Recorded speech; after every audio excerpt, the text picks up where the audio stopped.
자, 네. 오늘 낮 12시 29분쯤에 북한 풍계리 일대에서 규모 5.7의 인공 지진파를 감지했다고 합동참모본부가 밝혔습니다. 북한이 6차 핵실험을 감행했을 가능성에 무게가 실립니다. 네, 보도국 취재기자 연결해 자세한 내용 들어보겠습니다. 정영빈 기자. 네, 북한 핵실험장이 있는 풍계리 일대에서 인공지진이 감지됐습니다. 합동참모본부는 오늘 낮 12시 29분쯤 북한 풍계리 일대에서 규모 5.7의 인공지진을 감지했다고 밝혔습니다. 이어 이번 인공지진은 북한의 6차 핵실험으로 추정된다고 덧붙였습니다. 북한 핵실험 감행이 맞다면 그동안 북한이 실시한 핵실험 중 폭발 위력이 최대 규모로 추정됩니다.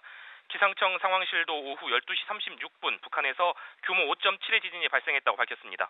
기상청 관계자는 일반적으로 인공지진은 파형 분석상 S파보다 P파가 훨씬 큰데 이번 지진이 그런 특성을 보인다면서 그동안 핵실험을 한 지역과도 일치한다고 설명했습니다. 지진 규모에 대해서는 약간씩 차이가 있지만 풍계리 핵실험장 인근에서 인공 지진파가 감지된 점을 감안하면 북한이 6차 핵실험을 감행했을 가능성에 무게가 실립니다.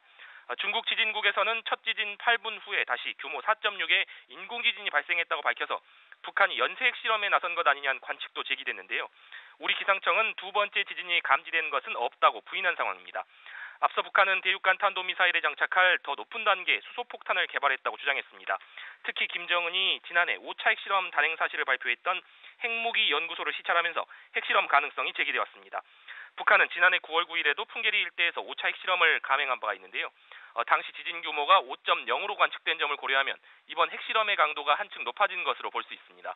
이번 지진의 에너지는 5차 핵실험의 11배에 달하는 것으로 추정되고 있습니다. 이에 따라 북한이 주장한 대로 수소탄 핵실험을 한 것인지 아니면 증폭 핵분열탄 실험을 한 것인지도 주목됩니다.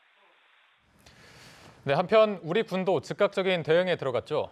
네, 그렇습니다. 북한의 6차 핵실험 가능성이 높아지면서 합참은 전군 대북 감시 태세와 경계 태세를 격상시켰습니다. 또 한미 공조하에 다양한 대응 방안 시행 여부를 검토 중에 있다고 밝혔는데요. 국방부 합참은 북한이 핵실험을 감행했을 가능성이 높다고 보고 위기 조치반을 긴급 소집했습니다. 합참은 또 북한의 인공지진을 면밀히 분석해 핵실험인지 여부를 발표할 것으로 예상됩니다. 조선중앙TV는 조금 전 북한 시간으로 오후 3시에 중대 소식을 발표할 것이라고 전했는데요. 우리 시간으로 3시 30분에 방송되는 이 소식을 통해서 북한이 핵실험에 성공했다는 소식을 밝힐 것으로 예상이 됩니다. 지금까지 보도국에서 전해드렸습니다.